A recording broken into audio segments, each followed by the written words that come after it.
Welcome to video 3 of our IELTS Point of View Speaking series. In our last session, we mastered the short form expansion. Today, we tackle the most terrifying part of the exam, the long turn. The biggest mistake in IELTS Speaking Part 2 isn't your grammar, it's silence. If you stop talking before the 2 minutes are up, your fluency score drops instantly. Before we start, make sure you've downloaded the Point of View Practice Bundle. It has the cue card pack so you can prepare your notes just like the real exam. Today, I'm giving you a real 2-minute simulation and the PPF method to ensure you never run out of things to say. If you're just joining us, we've already covered the full mock test and the Part 1 expansion in this series. Links are in the description. Ready? Grab a pen and let's go.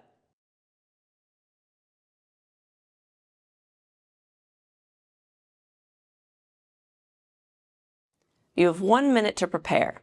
You can make notes if you wish. Your 1 minute starts now.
All right, remember, I'll stop you at the 2-minute mark.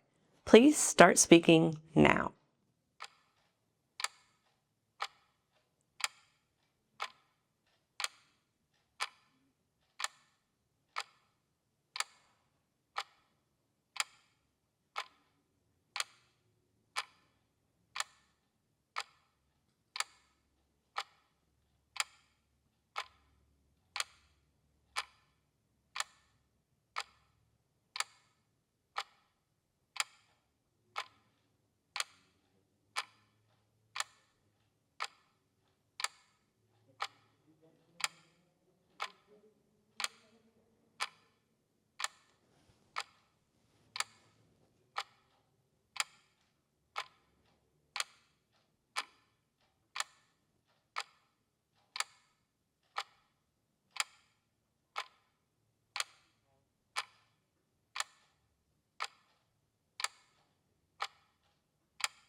Thank you.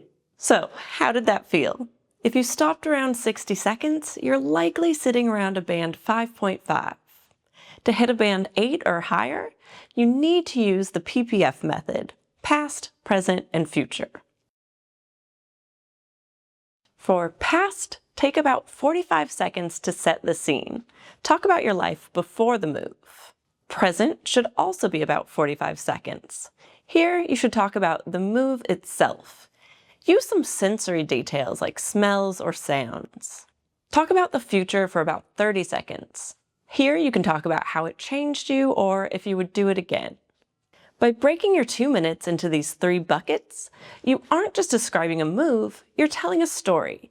This naturally leads to better grammar because you're forced to use different tenses. Prior to the relocation, I had been living in the same cramped one-bedroom apartment in the heart of the city for nearly a decade. While I loved the convenience of the location, the constant noise and lack of space were becoming quite draining.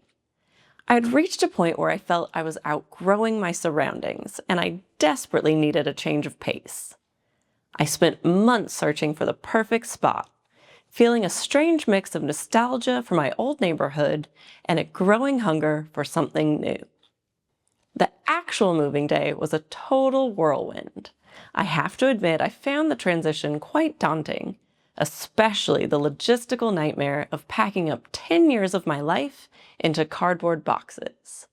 However, the moment I unlocked my door to my new home, a quiet, light-filled townhouse on the outskirts, I knew I'd made the right choice.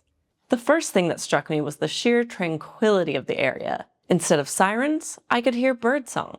It felt incredibly spacious and contemporary, and I remember feeling an immediate sense of relief as I began to unpack.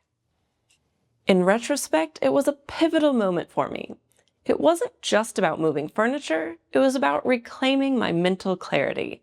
Living in a more peaceful environment has fundamentally shifted my productivity and my general outlook on life. Looking ahead, I plan to stay here for the foreseeable future, as this house has truly become my sanctuary. It taught me that sometimes you have to leave your comfort zone to find where you truly belong. Listen to these Band 9 phrases that I'd use for this topic. Things like prior to the relocation, I found the transition quite daunting, and in retrospect, it was a pivotal moment. If you can't use these words fluently, it's just because you haven't said them out loud enough. Watch this video again and this time use the PPF method to answer during the simulation. The 2-minute challenge is absolutely a test of stamina. Next week, we're going to move to part 3, the hot seat, where we'll handle abstract logic. If you need a real score for your Part 2 performance today, go to e2language.com and book a mock test with our expert tutors. Stop practicing alone. Let me be your partner.